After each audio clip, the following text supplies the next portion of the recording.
De defensa de una tesis doctoral, de estas que se hacen ahora también online, en la Universidad de La Laguna, y pedí a los dos directores del aula de la ciencia, a los profesores Salvador Ordóñez y Ana Laguna, que me dejaran estos minutos iniciales. Haré la presentación de nuestro querido ponente y luego me vais a disculpar unos minutos porque seguimos todavía en el acto y tendré que ir a cerrar el acto allí. También hemos quedado con el profesor Salvador Ordóñez que si yo llegara un poquito tarde en el acto en el momento de las preguntas, de las cuestiones, pues él se encargará de hacer la coordinación del mismo. Yo quiero comenzar, en primer lugar, dando la bienvenida a todas y todos los que estáis conectados y que se irán conectando a lo largo de los próximos minutos. Iniciamos pues una temporada más, un curso académico más en la sede y muy en concreto en el aula de la ciencia, que como sabéis es una de nuestras actividades de mayor prestigio en la sede en estos últimos años, y además con la gran suerte de iniciar esta sesión, este curso nuevo del aula de la ciencia, podríamos decir con uno de los top importantes de la investigación y de la divulgación científica en materia ambiental, entendiendo ambiental en un sentido amplio, de la ecología, de la biología, del ambiente en su conjunto, de lo que hoy entendemos también o que llamamos cambio global, cambio climático, que es el doctor Fernando Valladares, al que quiero dar la bienvenida a esta su casa, en la Universidad de Alicante, y a este aula de la ciencia de la sede universitaria de la ciudad de Alicante, porque gracias a la intermediación de los directores del aula de la ciencia se ha conseguido que Fernando esté con nosotros esta tarde, y yo creo que todos vamos a disfrutar de su capacidad investigadora reflejada, como ahora veréis, en multitud de publicaciones, de proyectos que lleva a cabo, pero una faceta también que cada vez está cobrando más importancia en la investigación y en los centros de enseñanza superior, universidades o centros de investigación como en el que él trabaja, que es el CSIC, que es toda la cuestión de la divulgación, de la presentación a la sociedad, me gusta llamar a mí, de esos resultados de una manera que la sociedad pueda entenderlos, por así decir. Fernando es un habitual también de los medios de comunicación, de las entrevistas que le hacen, preguntándole por su especialidad de trabajo, y siempre es un lujo, un placer poder escucharle con ese lenguaje tan directo, tan claro, tan ameno, poniendo ejemplos, frases brillantes que cuando uno luego se queda reflexionando, pues se da cuenta de la realidad y de la verdad que encierran. En definitiva, como digo, estamos ante uno de los grandes investigadores que tenemos en nuestro país y uno de los grandes divulgadores científicos. Si me permitís, por ir directo a la presentación de nuestro ponente, Fernando Valladares es doctor en Ciencias Biológicas por la Universidad Complutense de Madrid, con premios extraordinarios, según consta en su currículum, de licenciatura, de doctorado, pero de manera muy temprana, cuando iniciaba sus trabajos de investigación y su labor, su actividad investigadora, recibe el premio internacional Mason Hale, que es uno de los premios de mayor prestigio de la Asociación Internacional para la Liquenología y que se entrega precisamente a la excelencia de la investigación de liquenólogos jóvenes, ¿no? Lo recibe en el año 94 y da muestra ya de la brillante carrera que desde entonces ha llevado a cabo. En la actualidad es profesor de investigación en el CSIC. Sabéis que las categorías de profesorado de investigación no vienen a corresponder en denominación a lo que es la carrera universitaria, ¿no?, de profesorado, pero equivaldría, para que todos lo tengamos claro, a lo que diríamos un catedrático de universidad y además uno de los catedráticos de prestigio. Dirige el Grupo de Ecología y Cambio Global en el Museo Nacional de Ciencias Naturales, y además ha sido profesor asociado en diferentes universidades, Autónoma de Madrid, Complutense, pero en la actualidad también en la Rey Juan Carlos. Atesora más de 300 publicaciones científicas, la mayor parte de ellas en lo que llamamos el circuito del impacto internacional, de los JCRs, pero también, como decíamos, 20 publicaciones de divulgación en materias o en revistas conocidas como Investigación y Ciencia, Ecosistemas, como la publicación titulada Naturalmente. Ha sido, protagonista como investigador principal de más de 20 proyectos I+D competitivos desde el año 2000, de diferente tipo, no solo proyectos I+D, también acciones competitivas, redes de investigación, financiadas por entidades europeas de nuestro país, españolas, y también organismos, fundaciones privadas.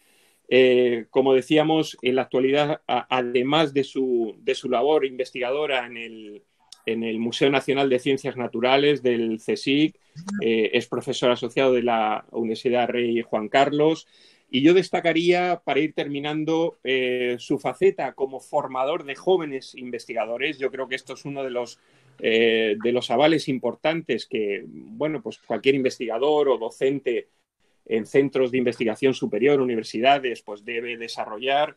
Jóvenes investigadores de España, de Europa, de América Latina, muchos de los cuales han merecido después la obtención de contratos postdoctorales, becas Ramón y Cajal, Juan de la Cierva.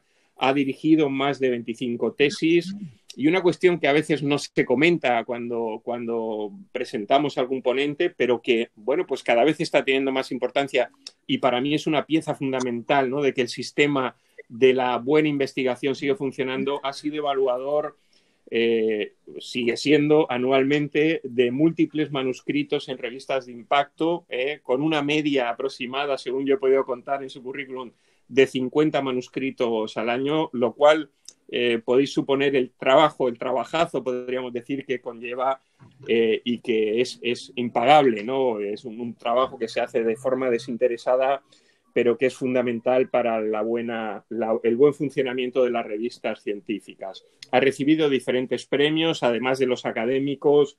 En el año 2010, el premio como el autor más citado en el periodo 2007-2010 de la revista Forest Ecology and Management. En el 2016, también premio como autor de excelencia de citación.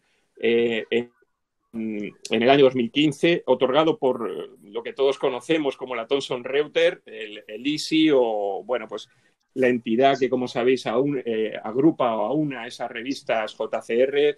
Es miembro de diferentes comités editoriales de revistas JCR y no JCR. Ha llevado a cabo, por último, como decíamos al principio, acciones de divulgación científica, de lo que sería divulgación científica de calidad en medios de comunicación, de televisión, de radio, en prensa escrita. Además, él tiene un propio blog denominado Ciencia Crítica y otros espacios web donde él cuelga sus reflexiones personales. Podéis disfrutar de algunos vídeos que, si entráis en un buscador en el Google y ponéis su nombre y apellido, podéis disfrutar de vídeos que recientemente se han colgado con intervenciones en relación con los efectos de la pandemia y la relación con lo que llamaríamos, ¿no?, el funcionamiento de la superficie terrestre, del medio ambiente, del medio natural. Y yo lo recomiendo que lo escuchéis, porque son las impresiones, las ideas de lo que podríamos llamar con toda justicia un maestro de la ciencia en nuestro país. Querido Fernando, me imagino que ahora el profesor Salvador Ordóñez, buen amigo, buen conocido tuyo, querrá dedicar algunas palabras. Yo os pido perdón por tenerme que ausentar ahora unos minutos, pero quiero expresarte de nuevo la gran satisfacción y el gran honor que tiene la Universidad de Alicante de poder contar esta tarde contigo. Muchas gracias. Vale, muchas gracias. Bueno, mi intervención va a ser necesariamente corta, pero sí que me gustaría decir que el aula, en este caso virtual de Ciencia y Tecnología de la Universidad de Alicante, hace ya unos meses creó el ciclo COVID-19 Y la verdad es que tuvimos una serie de charlas. La primera fue COVID-19 en la sanidad después del huracán, del profesor Hernández Aguado, enseñanzas ambientales de las pandemias, del profesor Olcina, que acaba de irse ahora mismo, que es el director de la sede, en fin, es una persona. Luego cogimos y vimos que esto realmente, la pregunta que le hicimos a Jorge cuando en su conferencia fue: ¿puede el cambio climático y la degradación ambiental aumentar el riesgo de las pandemias víricas? Esta era la pregunta que le hicimos, a ver qué nos decía. Realmente hay una cosa, esto es la razón por la cual este tesoro que nos acaban de enseñar, pues digamos, está aquí. Digamos que lo que hicimos fue coger e intentar buscar, y un día, viendo un periódico, me encontré un artículo de Soto y Bars que decía, en el Confidencial, la vacuna del coronavirus ya la teníamos y nos la hemos cargado. Y un club. Yo, esto es importante, vamos a ver qué es. Y entonces empecé la cuenta, como hacemos siempre, la cuenta atrás. ¿Quién lo ha dicho? ¿Qué tal? Luego resulta que, en cierta manera, pues había sido colaborado con una persona que es una persona de investigación del Consejo, buena amiga mía. Y todo ello hizo que, bueno, digamos, nos pusiéramos poner en contacto, y de los contactos que en 48 horas dijo que sí. Lo cual explica que, aunque el curso no esté formalmente inaugurado, ya hemos intentado hacer esta conferencia. La verdad que incluso es más, el otro día en La Vanguardia dice una frase que es suya: la degradación ambiental catapulta las pandemias. Es curioso, hay un vínculo claro entre la deforestación tropical y la aparición de virus de origen animal, bueno, etcétera. La verdad que todo ello esto. Para mí, Valladares es la persona que trabaja en un sitio donde yo he trabajado también, en mi momento, el Museo Nacional de Ciencias Naturales, un lugar que tiene una fuerte historia vinculada a la ilustración, y la verdad es que es un sitio realmente importante. Y siempre ha trabajado en esto, en el impacto de los cambios climáticos en los ecosistemas terrestres. Y en sus estudios siempre llega a una conclusión: así no podemos seguir. Le preguntan muchas veces, entonces se habla de que, en fin, que si hay más brotes, que si hay menos brotes. Entonces, una cosa, lo que sí es cierto es una cosa, que él lo ve todo como un sistema en el cual el coger y que la biodiversidad sufra o haya deforestación o especies de tipo que viven en los bosques en contacto con humanos, etcétera, creo que es un tema que le preocupa. Por lo tanto, esto es la línea, y es una línea que me parece importante, muy importante. Y esto está vinculado con el cambio climático. La Tierra se ha estado calentando desde el siglo XIX, pero en el XX sigue y parece que se acelera. Estamos encontrando que todos los veranos tenemos el verano más cálido, las temperaturas más altas, y esto no puede seguir así, dice, siguiendo sus palabras. Y a mí me parece que hay una cosa importante, que es el aspecto económico.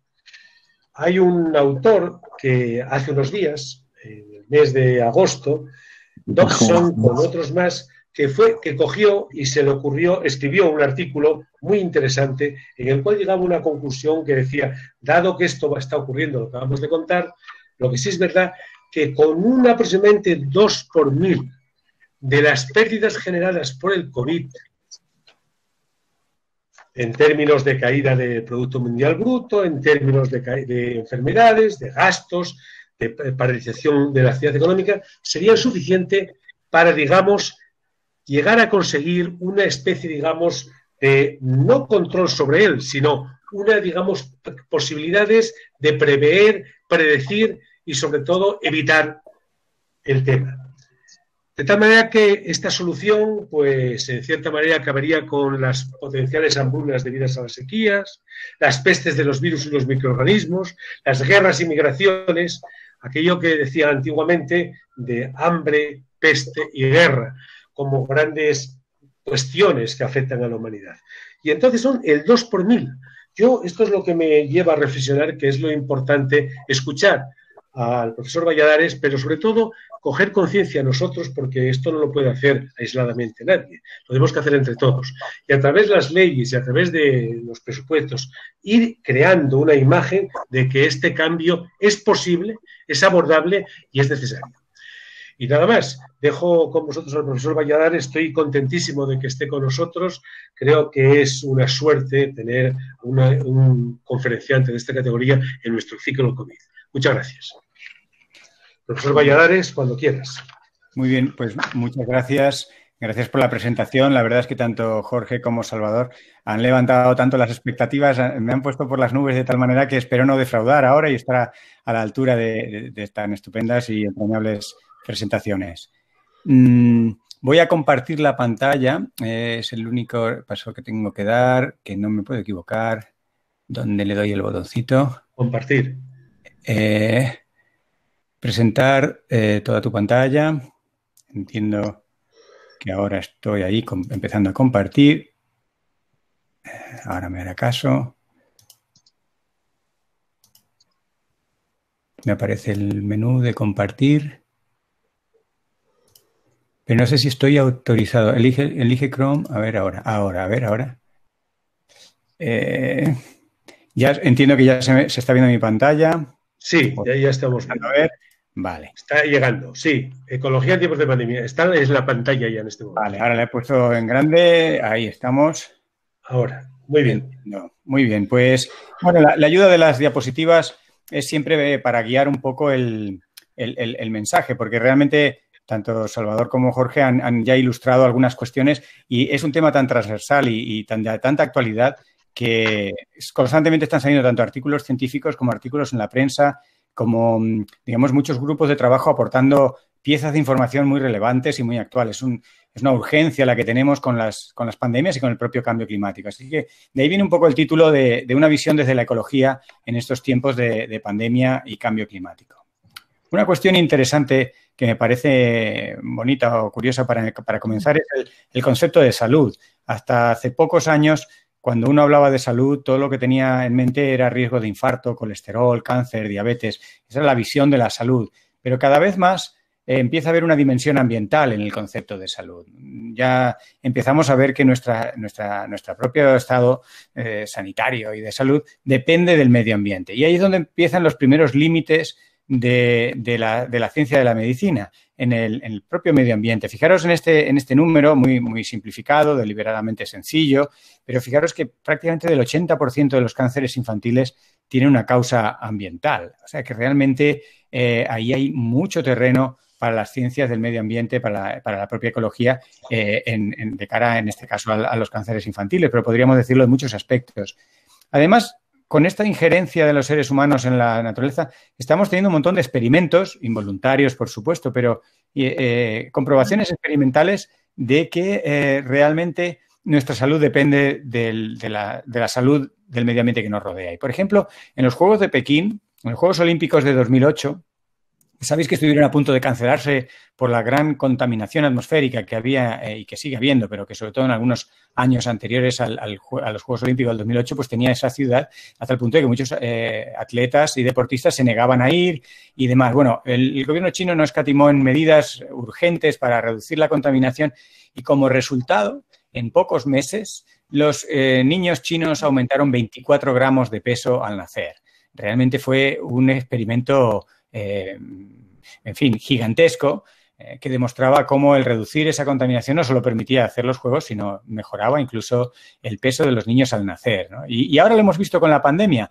Unos datos recientes revisados por el doctor Marshall Burke de la Universidad de Stanford muestran unos cálculos que aproximadamente la reducción en esos meses para China fue febrero, marzo, un poco de abril, pero sobre todo comienzos del 2020, cuando se autoconfinaron y redujeron muchísimo la actividad y la movilidad, pues esa reducción de esos meses salvó la vida de aproximadamente unos 4.000 niños menores de 5 años y unos 73.000 adultos mayores de 70.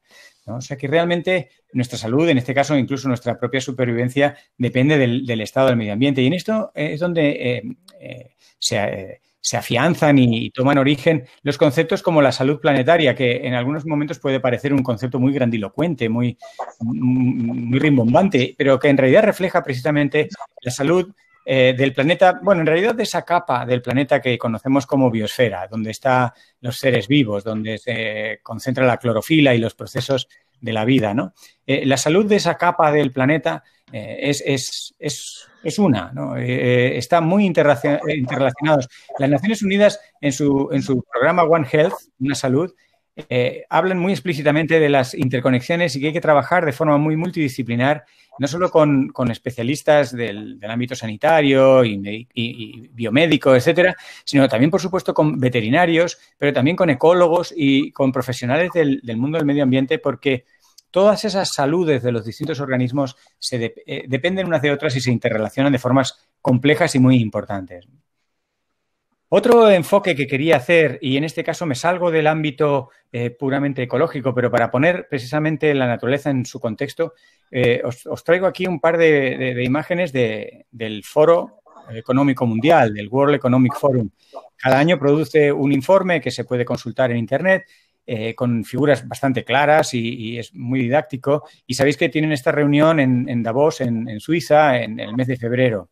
Bueno, pues en esta reunión de este año se mostró esta figura que, bueno, básicamente veis que el color verde va predominando en las figuras desde abajo, está en el año 2012, hacia arriba el 2020 en la actualidad, y vais viendo como el color azul, que representan cuestiones económicas, va perdiendo comba. En los riesgos para el planeta, los riesgos ambientales no son los más importantes. Los de color verde empiezan a hacer un riesgo para la economía y para el bienestar de la humanidad. Y esto dicho por un foro económico, que no es nada sospechoso de tener un sesgo y una sensibilidad especial por el medio ambiente. Como veis, la economía ya no es un riesgo para la economía. Hace ya 4 o 5 años que los riesgos económicos no suponen un riesgo realmente importante a escala planetaria. Los riesgos son verdes, son la biodiversidad, el cambio climático, los eventos extremos, las alteraciones por contaminación, la sobreexplotación de los recursos. Todo eso va ganando cada vez más protagonismo en la probabilidad y en el impacto sobre nuestras vidas. El cambio climático, que es lo que de alguna manera lleva ya más de 30 años con la cumbre de Río en el candelero y en la mente de todo el mundo, pues no solo tiene los trastornos que genera y los impactos que vemos habitualmente en la prensa y en la televisión, sino literalmente y de forma muy directa mata. Se calcula que este año morirá 250.000 de personas directamente por el cambio climático. Las razones son múltiples, porque el cambio climático afecta a muchas cosas. Los eventos de clima extremo provocan muertes directas, heridas y demás, pero luego el calor extremo provoca muchas muertes de fallos cardiovasculares. La degradación ambiental asociada a este clima cambiante provoca migraciones y conflictos que a su vez vuelven a impactar en la salud y también en la salud mental, un componente muy importante. La calidad del agua, que a veces está relacionada con eventos climáticos extremos, con alteración de las fuentes de agua dulce por la subida del nivel del mar y la salinización de los acuíferos, pues genera toda una serie de infecciones en el sistema digestivo humano, el problema de las alergias. En fin, los vectores que luego comentaremos de muchas enfermedades infecciosas se ven impulsados por el cambio climático. Por eso es una panoplia muy amplia de efectos que tiene el cambio climático sobre nuestra salud. De forma que si sumamos un poco todas las muertes humanas relacionadas indirectamente, la cifra asciende a decenas de millones de personas que cada año mueren por el cambio climático. No es solamente cambio climático, es una cascada de efectos entre las cuales está ese cambio climático para llegar a esta cifra tan alta de decenas de millones de personas, ¿no? Y, por ejemplo, cuestiones que están en la prensa muy habitualmente, como son los migrantes, los movimientos migratorios, ¿qué hacemos con ellos? Generan problemas de seguridad, generan problemas diplomáticos, problemas de conciencia y también problemas sanitarios, todo tipo de problemas humanitarios tremendos en las fronteras. Y España es un país en muchas fronteras marinas, terrestres, y por tanto sufre en primera persona mucho la entrada de migrantes. Y tendemos a pensar que los migrantes es un fenómeno exótico de personas que viven en lugares tropicales, más allá del Sáhara o en zonas afectadas por el monzón. Bueno, pues hay miles de europeos que migran por el cambio climático. No se tienen las cifras exactas, pero se calcula que en España también hay muchos miles de personas que se mueven dentro de España o fuera de las fronteras de España, empujadas por incendios, tormentas, inundaciones que tienen un origen en el cambio climático. Así que el tema de los migrantes tenemos que verlo en muchos casos mucho más asociado con el cambio climático de lo que a veces tendemos a pensar. Y España, por su posición geográfica y por su climatología, es especialmente vulnerable al cambio climático. La tormenta de Gloria, la borrasca Gloria de este invierno vino a mostrarnos cuán vulnerables somos a eventos extremos, ¿no? Pero tenemos el calor y la sequía como cuestiones muy pertinaces. Se estima, por ejemplo, por poner una cifra, que de aquí al 2050 más de 200.000 personas estarían en España expuestas de forma muy intensa a inundaciones costeras causadas por el cambio climático. De tal forma que la ley de cambio climático y las actuaciones de las administraciones tienen que ser rápidas y eficaces, buscando alternativas a todas esas 200.000 personas potencialmente afectadas en España por esta subida del nivel del mar, ¿no? España, si se representa un índice de impacto agregado al cambio climático, la vemos en unos colores muy rojos. Esto es un índice muy visual en el que los colores claros tienen poco impacto y los colores cuanto más rojos, más impacto. Es un índice agregado que tiene que ver cuestiones ambientales, sociales, económicas y culturales y se acaba estimando un índice de impacto potencial y, como veis, España tiene, por desgracia, récords a nivel europeo. Si hacemos un mapa parecido, pero con la capacidad de adaptarse al cambio climático, y también se utiliza un índice integrado que tiene en cuenta cuestiones como la infraestructura, la capacidad tecnológica, el conocimiento y la sensibilización, o la misma capacidad de las instituciones para organizar la respuesta de adaptación, pues vemos que España tiene muy poca capacidad. Tiene colores claritos. Los colores más oscuros están más en el centro y norte de Europa y España tiene poca capacidad. Así que el resultado de los dos mapas nos da este tremendo mapa de vulnerabilidad, donde España ahí sí que ya tiene unos récords tremendos, porque a su gran, exposición y los grandes riesgos de impacto del cambio climático se suma una capacidad de adaptación más que modesta. Esto era un poco también para ilustrar que el cambio climático no es esa cosa global que ocurre ahí fuera, sino que nos afecta a cada uno de nosotros a la escala incluso muy local, regional, autonómica, nacional, como en este caso lo he ilustrado para el caso de España, pero podríamos hablar a nivel de regiones y comarcas, como muchos ámbitos de actuación se ven afectados, ¿no? El cambio climático y la contaminación interaccionan de forma muy estrecha. De hecho, una de las principales razones del cambio climático es precisamente la combustión de combustibles fósiles y la generación de estos gases con efecto invernadero. Y la mayoría de ellos se realizan en las ciudades y la mayoría de las personas vivimos en las ciudades. Así que en las ciudades generamos el problema y en las ciudades respiramos el problema, porque la contaminación que acaba teniendo ese efecto en el cambio climático tiene también un efecto directo sobre nuestra salud. Y como buen ecólogo nos gustan las complejidades de las interacciones. Los factores no ocurren solos y las interacciones, aunque vienen a complicar las cosas, le añaden realismo porque el calentamiento, los cambios en el régimen de precipitaciones, de anticiclones, de borrascas, etcétera, ocurren a la vez que ocurre eventos de contaminación. Aquí tenéis una imagen de Madrid con la famosa boina. Y la interacción, por ejemplo, que podemos ilustrar por un caso muy concreto con el ozono, ¿no? Entre el cambio climático y el ozono, cómo hay un montón de muertes prematuras asociadas a olas de calor, pero un tercio de esas muertes prematuras se estima que estuvieron relacionadas con altas concentraciones de ozono. En un ciclo de retroalimentación bastante tremendo, que es difícil de parar en las grandes ciudades, porque las condiciones de calor y sequedad con alta radiación favorecen la generación in situ de ozono, ¿no? Y así que el ozono en capas bajas de la atmósfera, el que nos perjudica a la salud, pues se ve acentuado tanto de forma directa por la contaminación como de forma indirecta a través del cambio climático. Por poner unas cifras, ya que estamos hablando de cosas tan terribles como muertes, pues tenemos que ver que del orden de 5, a veces se calculan 6 millones de personas mueren cada año por la quema de combustibles fósiles, la mayoría de ellos en las grandes ciudades. Aquí tenéis una imagen, veíamos antes una de Madrid, aquí de la Ciudad de México, podríamos poner Atenas, podríamos poner Santiago de Chile, Los Ángeles. Hay una docena de ciudades que son icónicas en cuanto a los niveles crónicos de elevada contaminación. La contaminación también me gusta aterrizarla a la realidad europea, no porque tengamos un alto nivel de desarrollo y tecnología estamos libres. Esto es una de las cuestiones que me gustaría, de alguna manera luchar o combatir, ¿no? Pensar que hemos creado una sociedad adormecida, que piensa siempre que la tecnología nos va a salvar de todos los problemas, ¿no? Bueno, pues la tecnología a veces causa unos problemas que ella misma no es capaz de controlar o mantener unos niveles seguros para nuestra salud y la contaminación es un efecto, ¿no? Y los países más desarrollados, fijaros, en Italia es uno de los principales problemas sanitarios, del orden de 91.000 muertes prematuras al año por contaminación atmosférica. En España el número se calcula en unas 30.000, básicamente en las ciudades. Y sobre las polémicas, como por ejemplo la actuación en Madrid Central, que sabéis que ha sido motivo de controversia, que ha sufrido oscilaciones en su apoyo y que han estado muy politizadas, por desgracia, sí me gustaría ponerlo como ejemplo de que Madrid Central nace pequeño.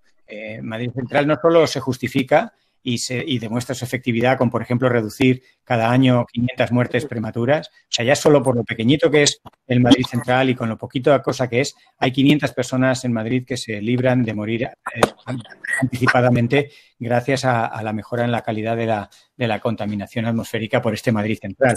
Y es pequeñito, habría que hacerlo más grande, pero bueno, esto es otra cosa, ¿no? Y ya que estamos hablando de problemas globales como el cambio climático, la contaminación, ahora estamos todos muy sobrecogidos con el repunte del coronavirus, de esta pandemia que nos tiene a todos preocupados, nos tiene muy descolocados porque hacía muchas décadas que no teníamos una zoonosis, una enfermedad de origen animal, una enfermedad infecciosa de origen animal que nos haya amenazado tan globalmente. Recordamos todavía los brotes de ébola.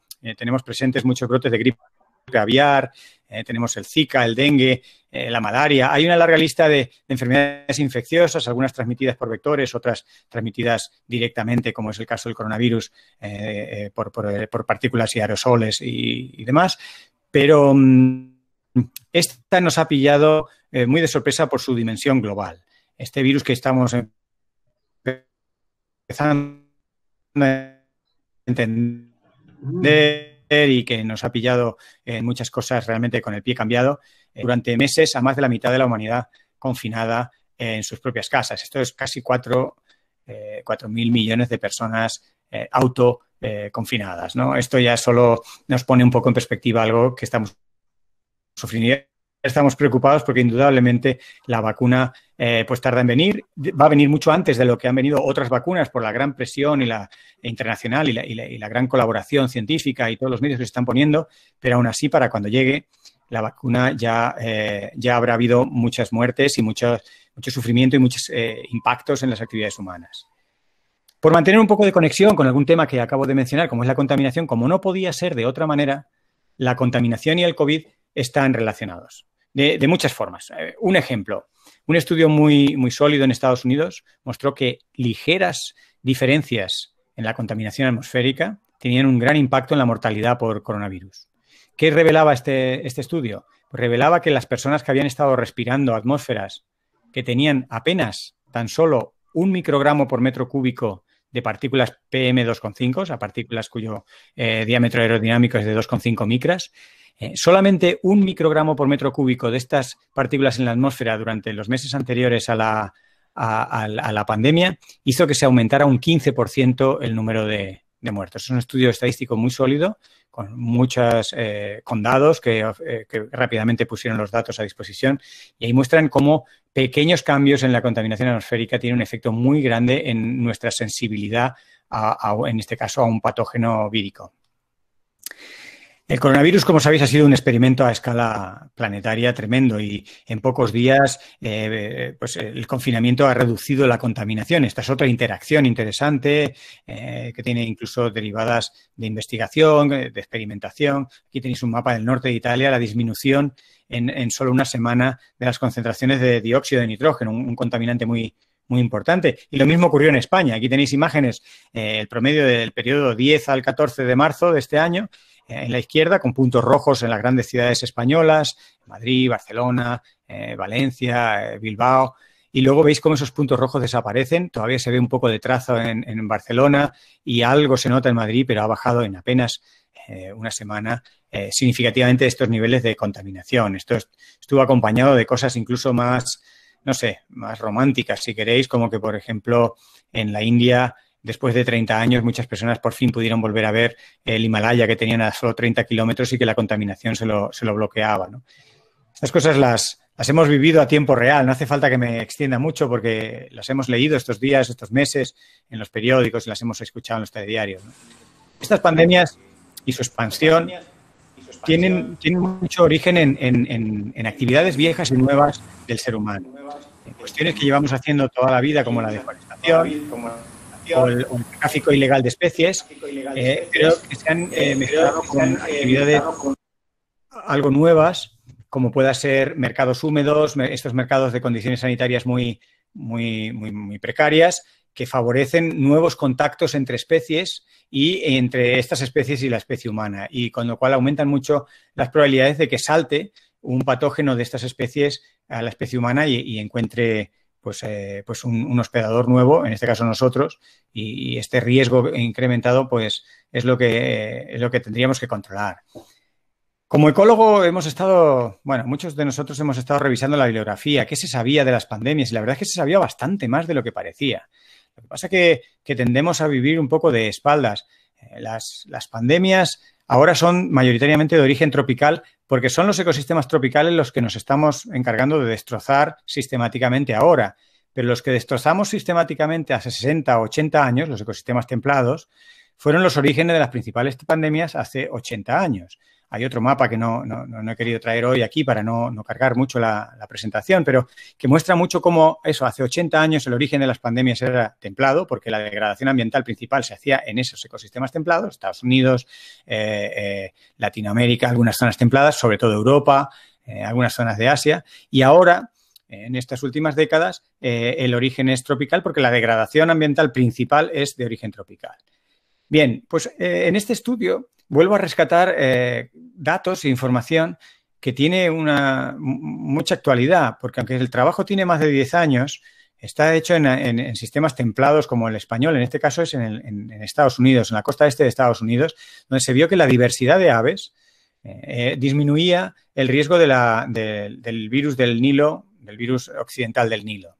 Este virus que ahora se ha puesto muy de moda otra vez porque, como sabéis, hay un brote en el río Guadalquivir, en el valle del Guadalquivir, ¿no? En algunas ciudades de Andalucía, y hay bastante preocupación social por esta pandemia que nos tiene además muy sensibilizados el coronavirus y ahora pues se está intentando ver. Hay muchas diferencias. Esta enfermedad, como sabéis, el virus del Nilo, está transmitida por un vector y el vector principal es el género Culex de mosquitos.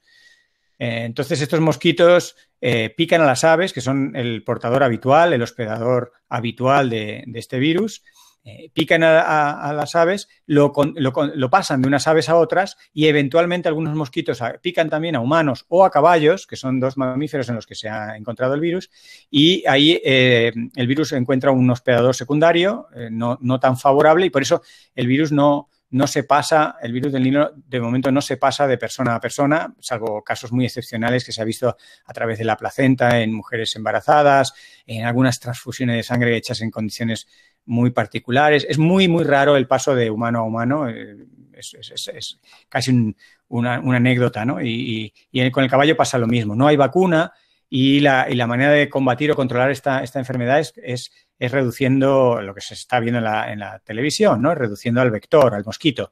Pero fijaros el papel protector que juega la biodiversidad. El hecho de que no tengas una especie de aves o dos o tres, sino que tengas 20 o 30 especies de aves, disminuye muchísimo el riesgo, la incidencia del virus en humanos. Esto en unas condiciones muy parecidas a las que puede ser España, en unos condados de un país templado, con un clima parecido y con un modo de vida por personas con nivel económico y de desarrollo muy parecido y comparable al nuestro.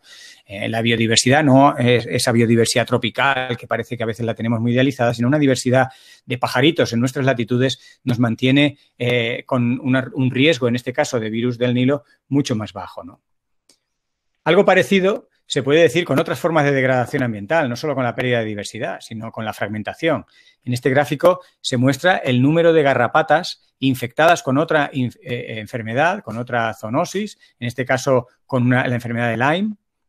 La enfermedad de Lyme la transmiten unas garrapatas concretas del género Ixodes y el número de garrapatas infectadas disminuye exponencialmente, como veis en la gráfica, con el tamaño del fragmento del bosque. Es decir, los bosques medianos o grandes prácticamente no tienen garrapatas con el patógeno, con lo cual el riesgo de que eso pase a humanos es muy, muy bajo. Sin embargo, en bosques muy fragmentados, es decir, si tenemos la misma superficie forestal pero en fragmentos pequeñitos, el número de garrapatas infectadas es muy alto y, por tanto, el riesgo para la población humana es mucho mayor, ¿no? Así que en esta figura que debemos mirar un buen rato, he intentado resumir o de forma gráfica, pues la combinación de factores que podemos meter dentro de este cajón de cambio global, ¿no? Un cambio global en el que alteramos muchas cosas a la vez. Estamos alterando el clima y el cambio climático afecta a los vectores, por ejemplo, los mosquitos y las garrapatas que ahora he mencionado. Muchos de ellos son de origen tropical o en cualquier caso les gustan o disfrutan de temperaturas cálidas y en cualquier caso su ciclo vital se extiende y pueden tener más generaciones en un año si el clima es más cálido. Y cambios en los regímenes de precipitación y demás pueden favorecer a los vectores, pero el cambio climático directamente en algunos casos también favorece otro tipo de pandemias, no solo a través de vectores. El tráfico ilegal de especies que hemos hablado, los mercados sin condiciones sanitarias, la extinción de especies, porque ahora comentaré un poco los mecanismos, pero ya he dejado caer un poco que la biodiversidad nos protege o hace de filtro, de alguna manera, de algunas de las infecciones. La extinción de especies acaba aumentando el riesgo de pandemia. Sabéis que estamos en la sexta gran extinción causada por la especie humana. Nos estamos quedando sin especies y, paradójicamente, extinguimos a las especies que en este sentido, en el sentido de función ecológica y de prevención de enfermedades, son más útiles. Nos quedamos con las especies más peligrosas. Nos rodeamos de las 80 o 100 especies de aves y mamíferos que contienen mayor número de patógenos. Es una cosa que, si la vemos desde fuera, es un poco inexplicable. No lo hacemos a propósito, indudablemente seleccionamos unas especies por un interés económico o de comodidad o por razones varias, pero resulta que esas especies tienen los patógenos que peor nos van y que son más compatibles con nuestra fisiología y, por tanto, pueden saltar a nosotros, ¿no? La deforestación y la fragmentación de hábitats que he comentado, pero luego un aspecto interesante que todavía no había mencionado, pero que seguramente muchos ya tenéis en mente, es el asunto de la producción de carne en ganadería intensiva y en granjas de aves. Está la gripe porcina y la gripe aviar como dos ejemplos grandísimos. Ya sabéis que la famosa gripe de 1918, la gripe española, que en mala hora se ha llamado española porque realmente no es española, se originó en Estados Unidos, en unas granjas de Kansas, unas aves acuáticas de esas granjas lo pasaron a humanos. Sabéis que esa gripe mal llamada española mató a más gente que la que murió en la propia Primera Guerra Mundial, que era la que estaba teniendo lugar en aquel entonces. Fue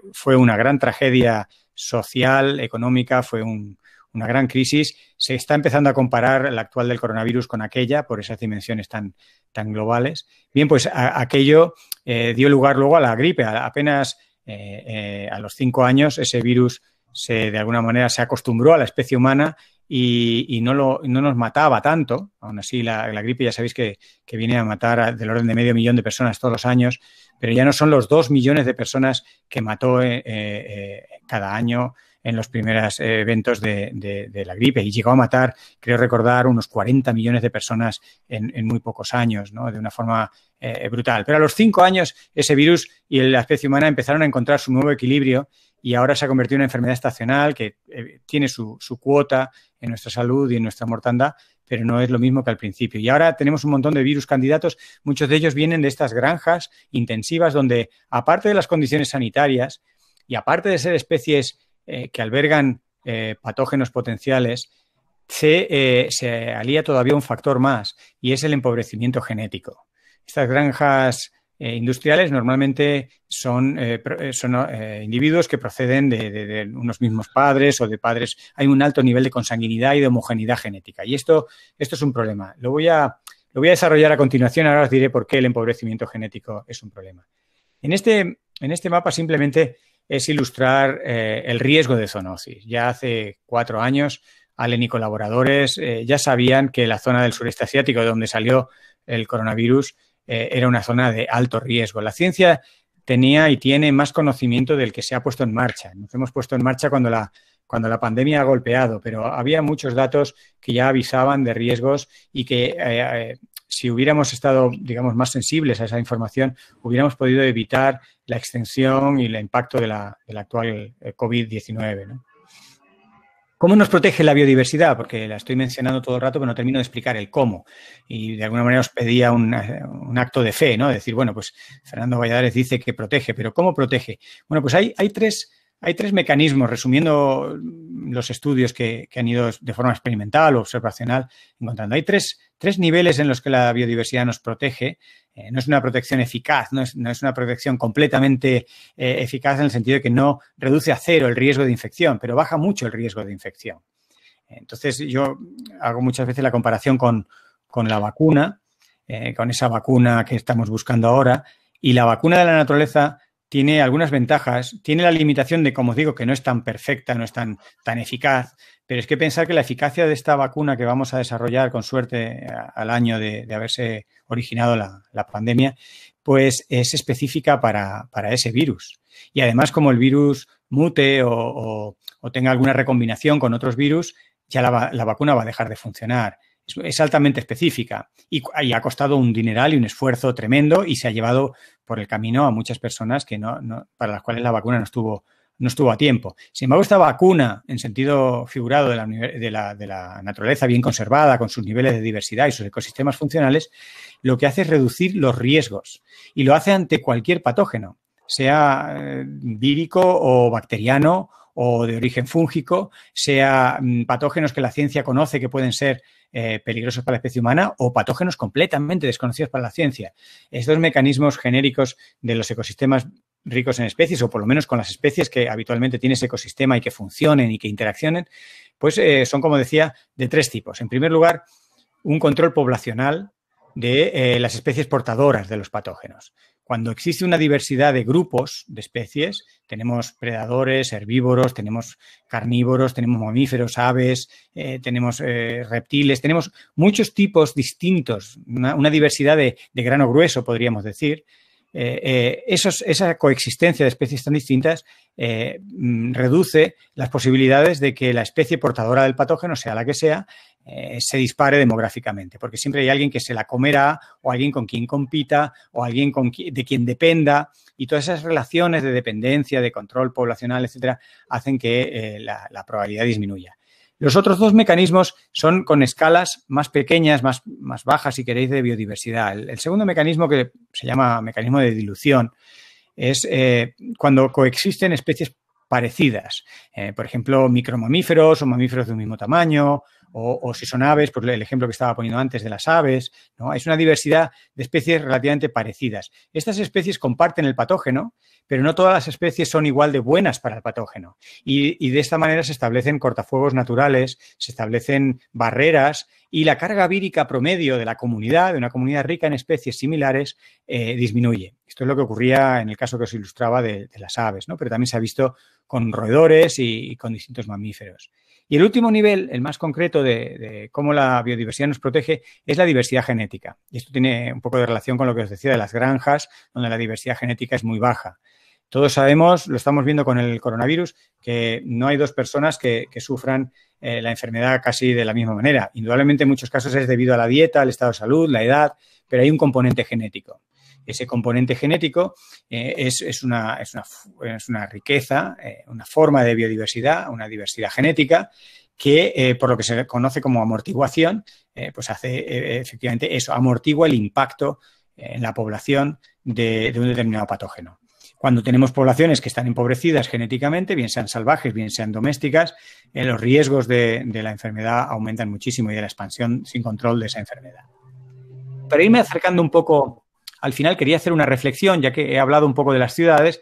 Las ciudades es donde nos localizamos la mayor parte de la población, del orden del 60% de la especie humana está en ciudades, y la idea es que vaya creciendo, en breve estará un 75%, posiblemente para el 2050 del orden del 80% de las personas vivirán en ciudades. Sí, las ciudades son muy importantes y las ciudades, lógicamente, tienen su medio ambiente y tienen lo que a mí me gusta llamar como segunda naturaleza. Tienen una naturaleza urbana, una naturaleza alterada, artificial, pero es naturaleza al fin. Y muchas de las cosas que hemos dicho para la naturaleza en espacios naturales o seminaturales se aplica a esa segunda naturaleza, a esos espacios urbanos, los bosques metropolitanos, los parques, las zonas verdes, y esa naturaleza hay que ponerla mucho en valor porque es la naturaleza con la que coexisten el mayor número de personas. Y os quería poner algunos resultados también de pinceladas de algunos estudios que muestran la importancia de esta segunda naturaleza. Por ejemplo, una revisión en un número especial de Planetary Health de la revista Lancet, que es una revista de medicina muy buena, muestra una relación inversa y muy significativa entre espacios verdes en un radio de 500 metros de la vivienda y la mortalidad de las personas. De tal forma que tener zonas verdes a 500 metros de tu vivienda disminuye significativamente la mortandad, y esto con independencia de la edad, del género y el estado físico de las personas. En un estudio que se apoyó en datos de más de 8 millones de personas de 7 países. Así que rodearnos de verde en una ciudad nos alarga la vida de forma significativa. También nos ayuda, especialmente durante la infancia, el estar rodeado de zonas verdes en las ciudades, al igual que en el campo. Las 5 gráficas pequeñitas que acompañan a esta imagen son para zonas rurales, para el pueblo, para ciudades pequeñas, para el centro de una gran ciudad o para ciudades residenciales. En todos se observa cómo el riesgo relativo de contraer en fase adolescente o adulta una enfermedad, un trastorno psicológico, disminuye con la cantidad de zonas verdes. En las enfermedades, los trastornos psicológicos que estamos hablando, hablamos de la suma de personas que padecen esquizofrenia, abuso de drogas, desórdenes obsesivo-compulsivos, anorexias, trastornos bipolares, depresiones, ansiedad, etcétera, ¿no?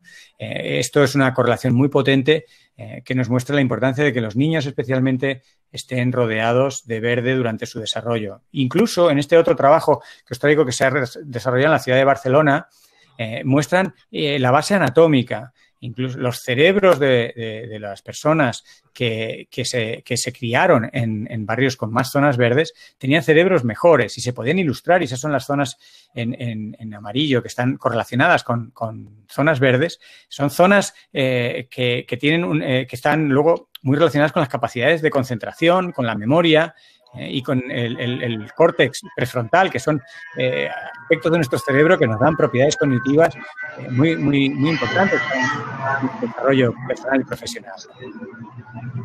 Ya que estamos hablando de cerebro, una pequeña pincelada. He hablado de cerebro, de contaminación. Bien, los aerosoles, estas partículas que decía que interaccionan con el COVID, por ejemplo, pues son unas partículas muy peligrosas porque son tan pequeñas. Estas nanopartículas desencadenan inflamación allí donde estén. Y la sangre, una vez que entran en el torrente circulatorio, los puede llevar a cualquier sitio, incluyendo el cerebro. Y en el cerebro os podéis imaginar que no es nada saludable tener estas partículas que generan inflamación. Se puede entrar de forma directa por inhalación, pero a través del bulbo olfativo, de los nervios del bulbo olfativo, puede entrar directamente al cerebro o bien a través del torrente circulatorio. Y en cualquier caso, estas partículas de contaminación, en concreto las 2,5, porque para las que hay algún estudio, pero también para otras, pues causan grandes problemas de salud en la humanidad. Y esa segunda naturaleza, esa naturaleza presente en las ciudades, que está compuesta por árboles mayoritariamente, por algunas formas de vegetación, de jardinería, son barreras eficaces para cuestiones que nos alteran, como es la contaminación acústica y la contaminación atmosférica. Hay distintos datos de los árboles, la capacidad que tienen entre un 1 y un 15% de retirar partículas de contaminación, atenúan hasta un 5 o un 10% el ruido ambiental.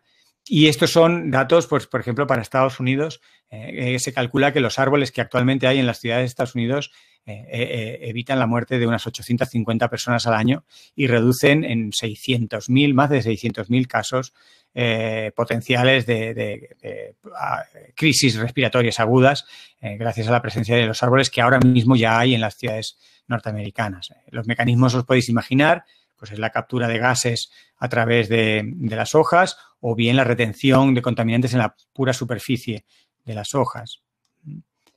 Y bien, vamos a ir acabando. De alguna manera he ido haciendo alusión a lo que ahora nos tiene tan preocupados, como es el coronavirus, la COVID-19, como el cambio climático, son grandes problemas que nos tienen muy descolocados por su trascendencia, sus dimensiones, la incapacidad que tenemos como sociedad de hacerle frente, y precisamente el mensaje que os quería transmitir es que realmente desafía el modelo social. Claramente nuestro modelo social no está a la altura de estas grandes emergencias. Por simplificar y de una manera muy pues, deliberadamente sencilla, la magnitud del desastre, tanto del cambio climático como de las pandemias, tiene 3 ingredientes: la desigualdad social, la destrucción ambiental y la globalización. En esta ecuación simplificada pongo a la globalización como un factor que multiplica, que amplifica, ¿no?, a los otros dos. La suma de la desigualdad y la destrucción ambiental amplificada por la globalización es lo que nos da la magnitud de los problemas en los que nos embarcamos. La globalización también me gusta hablar de ella como un arma de doble filo. Por un lado es muy peligrosa, amplifica, en este caso, los contagios, amplifica muchos de los problemas, dificulta a veces la toma de decisiones globales, pero por otro lado es un arma muy potente para la transmisión de conocimiento, para la coordinación de actuaciones. Entonces, la globalización tiene efectos muy potentes capaces de neutralizar algunos de los problemas que generamos, pero debemos aprender a usar la parte positiva y potente de la globalización y no solo sufrir las consecuencias negativas de la misma, ¿no? Vivimos, y por eso el desafío es socioeconómico, social. Vivimos muy dependientes y mirando con mucho detalle al dinero, a lo que valen las cosas, a la economía. Parte de los problemas que estamos teniendo ahora con el rebrote es por haber querido reflotar rápidamente la economía. Bien, la naturaleza no es un gasto. Este es uno de los mensajes que me gustaría enfatizar mucho. Se ve tradicionalmente como, bueno, un porcentaje del Producto Interior Bruto, lo destinamos de forma generosa, altruista, desinteresada o por las razones que sean a conservar la naturaleza, a restaurar la naturaleza y a invertir en eso. Bien, pues mi idea es que no es un gasto, sino que es la inversión más rentable que podemos hacer. Por ejemplo, en este estudio publicado el año pasado en Nature, mostraban cómo el dinero que nos gastamos en las áreas protegidas en todo el planeta nos devuelve más de 1000 veces lo que hemos invertido en salud. Nos hemos gastado X cantidad y en poco tiempo recuperamos 1000 veces solamente con un índice de bienestar personal que tiene que tiene en cuenta cuestiones psicológicas, fundamentalmente estado de bienestar, pero medido con unos indicadores. Si alguien está interesado, es el volumen número 10 de Nature del año pasado, con un trabajo de Buckley y colaboradores, muestran cómo tenemos un retorno de mucho dinero de lo que ha costado realmente la conservación de la naturaleza. Así que realmente no es un gasto, sino la mejor inversión que podemos hacer. Además, los seres humanos disfrutamos de la naturaleza, con lo cual es algo que lo podríamos hacer con gusto. Y finalmente, me gustaría desmontar un pequeño mito que muchas veces se tiene sobre que tenemos que elegir si el dinero lo destinamos a conservar la naturaleza o a reducir la pobreza. Pues las cosas son compatibles. Y este estudio, en una de las zonas más diversas del planeta, en la Polinesia, muestra cómo el dinero que se invirtió inicialmente para programas de romper la desigualdad social y sacar a colectivos de la pobreza profunda, sirvieron y tuvieron también un impacto muy positivo en el bosque. De tal forma que sí que es posible compatibilizar un cambio del modelo socioeconómico con la conservación de la naturaleza. Y mensaje optimista del medio vaso lleno, medio vaso vacío. Tenemos una gran huella ambiental en el planeta, pero todavía nos queda al menos medio planeta con una huella ambiental pequeña. Y aunque la mayoría se encuentra en zonas poco pobladas, todavía hay en zonas templadas y tropicales una tierra que vale la pena conservar, ¿no? Así que, bueno, creo que desde la ciencia vamos poniendo las piezas del puzzle, vamos cuantificando las dimensiones del problema. Desde la sociedad, pues se reciben estos mensajes y yo creo que catalizados por los movimientos sociales y por el activismo que está habiendo, sobre todo desde el año pasado, con movimientos de los jóvenes, sobre todo, ¿no?, que nos han abierto mucho los ojos a lo que estamos haciendo con el planeta, pues estamos en una coyuntura en la que podríamos cambiar nuestra relación con el planeta. Y para terminar, plantearos cuáles son las opciones. Y es una reflexión un poco retórica, pero que de alguna manera recoge las tres opciones que tenemos ante problemas como las pandemias y el cambio climático. Podemos negar una o más piezas de este rompecabezas que hoy he estado contando de forma un poco genérica y lo podemos simplificar y restaurar esa dinámica del bien contra el mal, lo bueno contra lo malo, elegir nuestro lado, que por supuesto será siempre por definición nuestro lado, nosotros somos los buenos, y asumir que las cosas no funcionan debido al otro lado, a que las otras cosas, las otras personas, los otros colectivos, los otros países, lo externo es el culpable de que las cosas no funcionen. Eso es una manera de funcionar. Eso está pues, identificado con algunas opciones políticas, sociales, con una forma de entender las crisis. Y luego hay otra forma que es aceptar que en muchos casos la clave del presente y del futuro tiene muchas posibles opciones y ninguna es perfecta, ninguna estará libre de daños y sufrimientos, pero que compartimos entre todos la responsabilidad que va asociada a cada una de estas opciones, ¿no? Y esto lo hemos estado viendo con la participación de más científicos en la toma de decisión de forma histórica en muchos países, incluyendo España, durante los momentos más agudos de la pandemia. Indudablemente, como científico, mi opción sería apoyar la opción número 2. También está la opción 3, que es elegir. La gente que de forma deliberada pues, prefiere y pretender que no pasa nada, ¿no? Pero aunque no hagas nada, eso no significa que el cambio climático se pare o las pandemias se arreglen. Así que, bueno, con esto yo lo dejo aquí. Podéis encontrar muchas de estas cosas en mi canal de la salud de la humanidad o en mi página web, valladares.info, donde pongo mucha información porque realmente me interesa que la sociedad comprenda las conexiones ecológicas, sociales, ambientales, socioeconómicas que hay en todos estos problemas, porque si vamos a cambiar algo, como decía Salvador en la introducción, es empujando todos y entendiendo todos el lío en el que estamos metidos. Muchas gracias. Muchas gracias. Bueno, ahora vamos a iniciar, si te parece, Fernando, las preguntas. Claro. Entonces, yo tengo pocas preguntas aquí, espero, están en el chat. Ajá. Veis, en el lado derecho pone chat y está Sí. ahí para poner ahí todas las preguntas que queráis, quedan clasificadas, o sea, no hay dudas. En fin, es una cosa que pone como una especie, digamos, de viñeta con una así hacia abajo, que está en el lado derecho, superior derecho de la pantalla del ordenador. Entonces, a ver si tenemos muchas preguntas, ¿no? Aquí, bueno, hay una gente que saluda, que cómo estáis y tal, otros dan las gracias, en fin, pues eso, pero preguntas es lo importante. Bien. Empieza a haber alguna, por ejemplo, hay un comentario de Philip sobre la Comisión Europea y la política futura en verde, el Green Deal, el European Green Deal. Es prometedora en el sentido de que, para mi opinión y para probablemente el de muchos, va en la buena dirección, pero en ocasiones se queda un poco corta y cae en contradicciones, porque intenta conciliar cosas que son difíciles de conciliar, como es el desarrollo económico a la vieja usanza y la conservación de la naturaleza, que estamos viendo que es imprescindible, ya no es solo una cuestión opcional y personal. Entonces, digamos que hay una parte de buenos propósitos de reforma, restauración, protección de zonas verdes, etcétera, que está muy bien, pero no se ve acompañada de medidas económicas que limiten los impactos en igual medida. Y se están revisando precisamente esas contradicciones. Por ejemplo, respecto a la ley de cambio climático, que en estos días está revisándose en España, la ley, a ver si finalmente se aprueba y no hay más elecciones anticipadas, ni más pandemias, ni más trastornos, porque la pobre ley no ha podido sufrir más trastornos y más avatares en sus 2 años de vida desde que se empezó a proponer. Pues, por ejemplo, hablando del cambio climático, el tratado de la Carta de la Energía, que es un tratado europeo, de la Unión Europea, que protege las inversiones en materia de energía, no es compatible con la consecución de los acuerdos de París.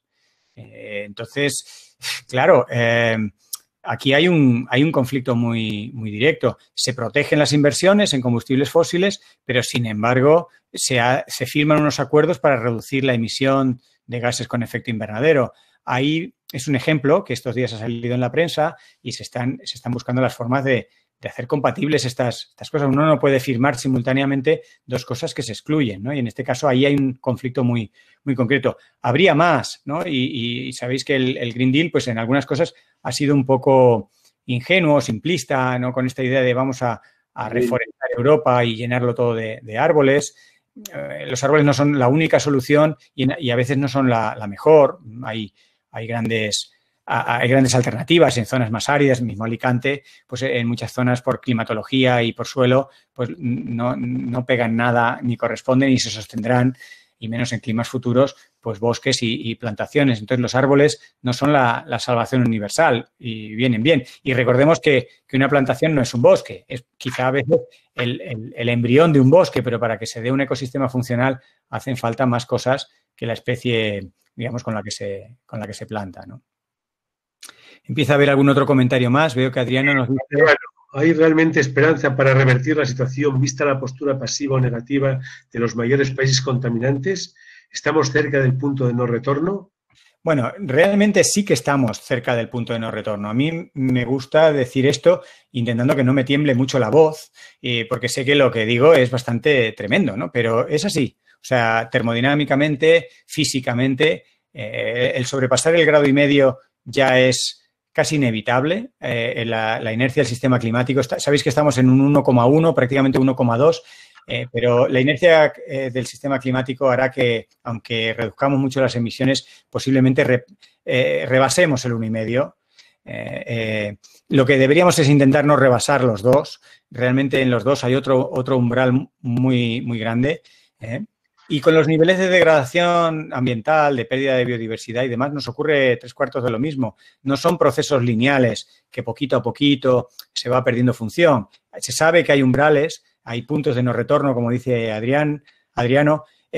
Son situaciones en las cuales el sistema, o sea, lo que define un threshold, un umbral, un punto de no retorno, es que a partir de ese punto, en primer lugar, es muy difícil volver atrás, pero en segundo lugar sabemos que el sistema se comporta de forma muy diferente, sea el sistema climático, sean las interacciones entre especies. El sistema se comporta de forma muy diferente y se pierden algunas de las características que tradicionalmente tenía ese sistema, el comportamiento que tenía y que pues en muchos casos nos beneficiaba a la especie humana pues con un bajo riesgo de pandemias o con unas condiciones climáticas favorables para nuestras actividades, etcétera, ¿no? Y entonces estamos cerca del punto de no retorno. La postura pasiva o negativa de países como China o lo de Estados Unidos quiero pensar que es circunstancial y si hay un poco de oportunidad de sacar a Trump de donde está, pues quizá lo de Estados Unidos se pueda revertir. Pero en cualquier caso, grandes países como Brasil, Rusia o China, y luego por razones muy diferentes, países como la India, pues no pintan bien. Pero yo creo que todos debemos hacer, independientemente del tamaño de nuestra contribución. La contribución de España a la emisión global de gases es pequeña, pero tiene un valor ejemplificador importante y luego pues puede abrir oportunidades, que es de las cosas que se está hablando, ¿no?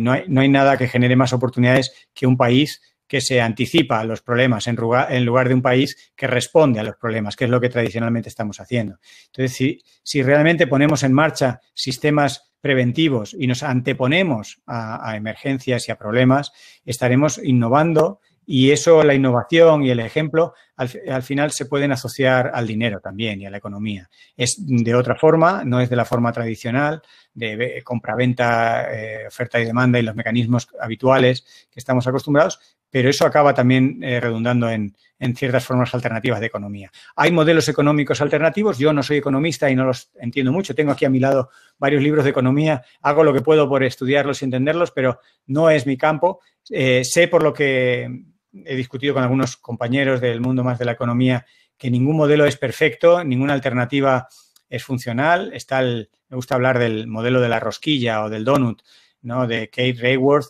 que la ciudad de Ámsterdam, por ejemplo, está poniendo en marcha y que probablemente no funcione completamente, pero es un modelo con un poco de radicalidad, con un poco de diferencias del modelo habitual y el hecho de que ciudades como Ámsterdam lo estén implementando nos pondrá en buenas condiciones para que en 1 año, 2 años o 3 años tengamos ya resultados de qué cosas funcionan, qué cosas no funcionan. Lo que no tiene mucha lógica es que nos enroquemos en el sistema socioeconómico actual que claramente toca a fondo con unos recursos que son limitados y que no son ilimitados, ¿no?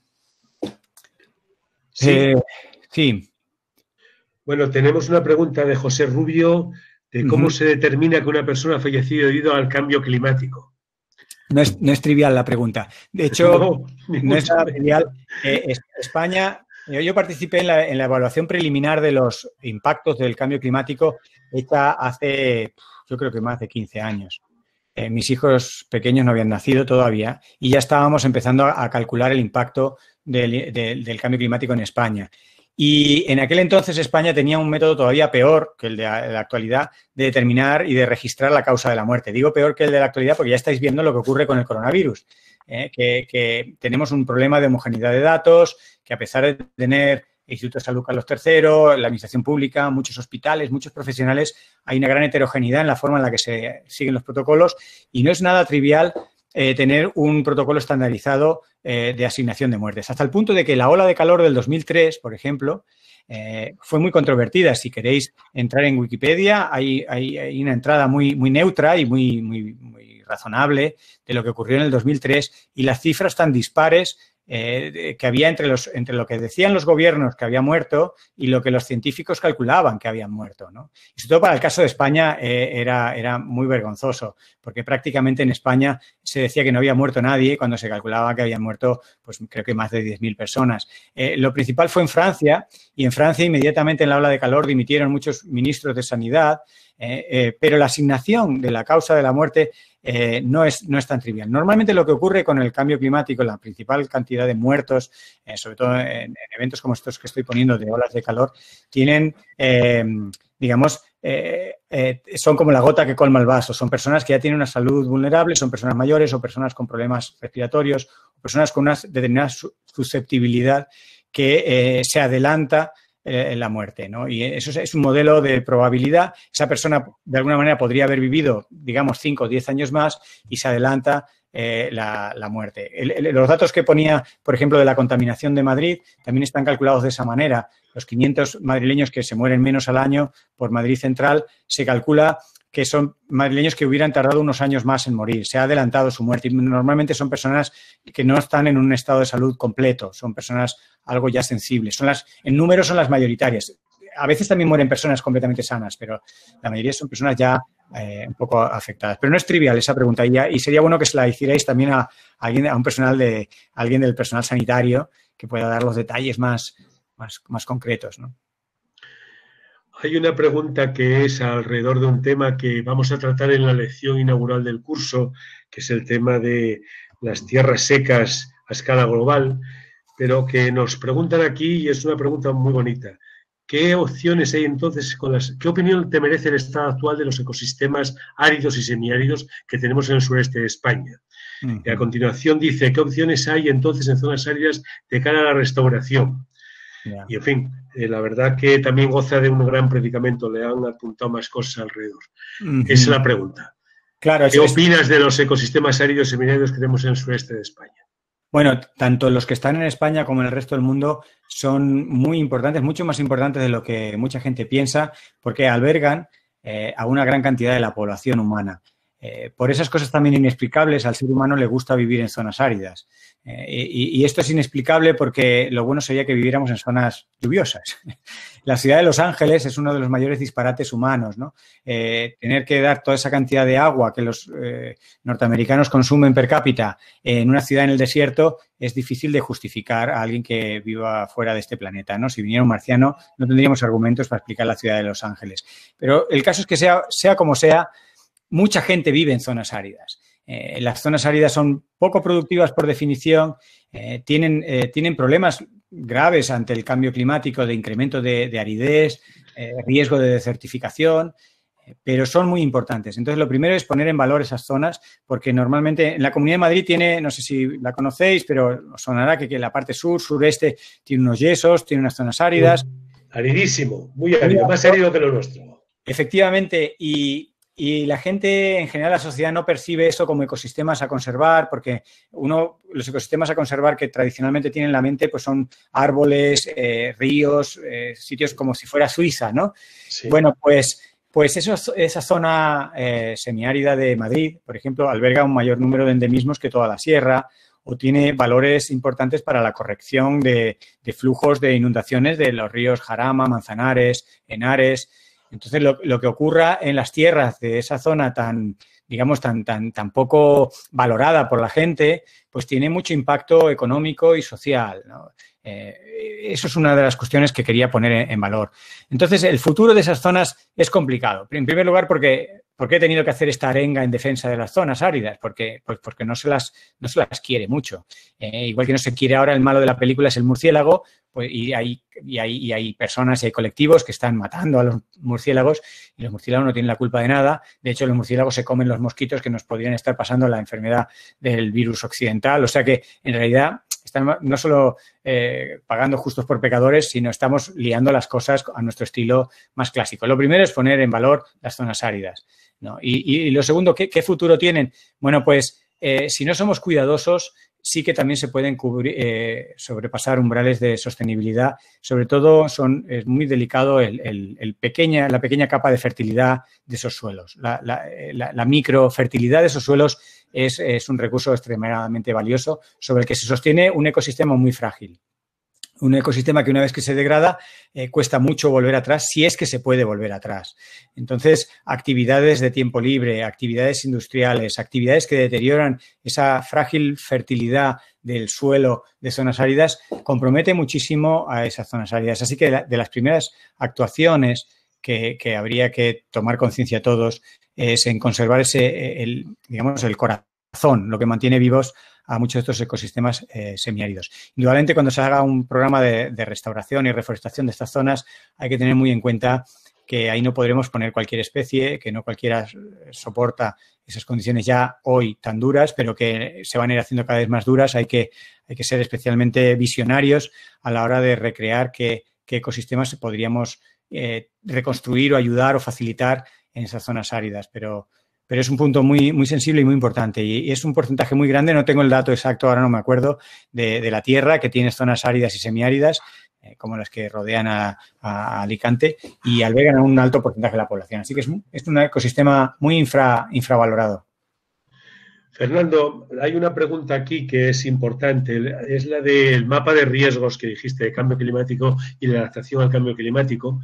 Creo que es un tema importante. Preguntan que por qué los países del norte tienen esta gran capacidad de adaptarse y nosotros no. Yo creo que la pregunta de la contención es casi obvia, pero bueno, bien, es un tema importante. Tienen el índice de adaptación tiene en cuenta varios componentes. Tiene un componente de infraestructuras. Entonces, estos países tienen más infraestructuras. Pensad que los impactos del cambio climático pueden ser en zonas costeras, por ejemplo, y sabemos que los puertos españoles, la mayoría de los puertos españoles tienen ya afecciones graves por el cambio climático, por la intensidad del oleaje, el nivel del mar, el cambio de las corrientes. Entonces, hay un tema de infraestructuras puro y duro que, por ejemplo, países como los Países Bajos, Holanda, pues tiene unos diques a prueba de bombas y tiene unas infraestructuras que las han trabajado durante casi siglos, porque eso es un país muy vulnerable a lo que le ocurre al mar y ahí no comparamos en absoluto. Eso es un ejemplo, pero seguramente podríamos poner mucho más ejemplos de infraestructuras que en otras latitudes están mejor preparadas. Luego hay un tema de concienciación social, que aunque España es un país bien en ese sentido, en el sentido de que las personas comprenden la gravedad del cambio climático, no es un país en el que la acción vaya paralela al nivel de conciencia. Quiere decir que la gente, pues en el nivel de reciclado, las actuaciones individuales no son tan paralelas a la información que el ciudadano medio tiene y a la conciencia teórica que tiene del problema. Y luego problemas de gobernanza y de gestión. La administración española, quizá porque tenga una democracia poco entrenada, reciente, quizá porque heredamos formas de operar obsoletas, porque arrastramos unos monopolios energéticos que ahora son un gran problema. Se dan paradojas como que España es el país del sol y solo tenemos 10.000 tejados solares, mientras que Alemania tiene 1 millón de tejados solares. Eso es una herencia pues de los monopolios energéticos que hay que romper con cuidado porque también hay unas inversiones de capital privado que no se pueden ignorar. En fin, es un legado histórico complicado el que nos lleva a la España que tenemos y la forma de hacer política de los españoles quizá no es al mismo largo plazo que otros países europeos, donde la gente sí tiene quizá más ejercitada esa visión a largo plazo y no de buscar el rédito tanto político por los políticos como de la sociedad, ver que este político ha hecho una acción que tiene impactos a corto plazo, ¿no? Y esas son cuestiones de madurez democrática que quizá en España todavía nos falta pues llevar más décadas de ensayar y de practicar, ¿no? Bueno, Fernando, aquí ya sale que te dan las gracias por la maravillosa conferencia. Yo me adhiero a eso, por supuesto, ha sido, digamos, que ha superado todas las expectativas que teníamos. Es Bueno. una maravilla, la verdad que da gusto. Y sobre todo porque has puesto, son temas muy difíciles, el tema de ver la influencia de la biodiversidad o los temas de mutaciones genéticas sobre lo que sería el problema del coronavirus, que es el problema en el ciclo en el que estamos, pero que realmente una cosa son ideas importantes, sobre todo que crean en la mente esquemas mentales que nos pueden ayudar a interpretar e incluso apoyar acciones políticas cuando un momento se planteen sobre cómo corregir alguna de estas cosas.